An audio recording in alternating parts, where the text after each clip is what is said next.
The biggest one that I feel is unity. I mean, that's the one that I come across a lot, especially with the content that we make, where whether it's younger folks, older folks, I'm somewhere in the middle. I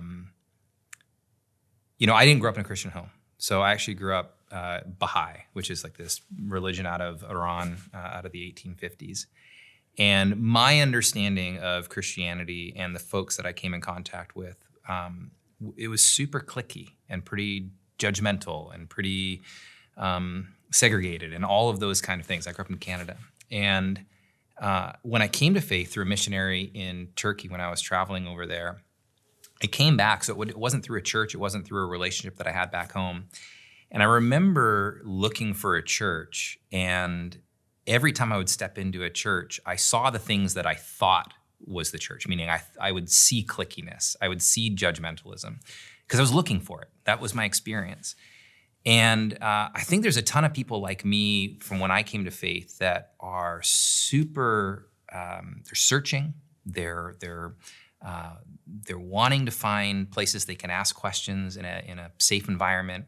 They've got the questions, but they're having a hard time, from what I can tell, finding those environments. And part of that is our own fault. And I'm now a part of that Big C church. So a part of it is our own fault, where they're looking for a place to do that. And we just continue to divide in a lot of ways. We compete.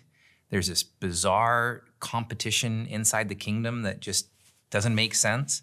And so I think one of the biggest challenges we have is really just like, how do we show the world that we're actually unified, that we actually love each other, that we actually, believe these things that we read inside the Bible. And the younger generation today can smell the hypocrisy in a lot of ways. At least those are the folks that I, come in contact with. And I'm one of those hypocritical people. Like I'm a part of that.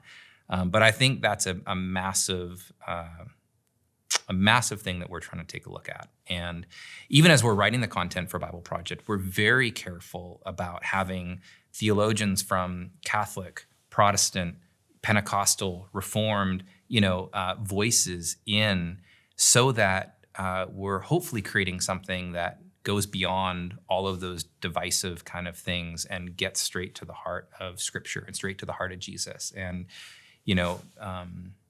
that I think is something that we're trying to do to be a part of that, but that's a huge thing, I think, huge problem.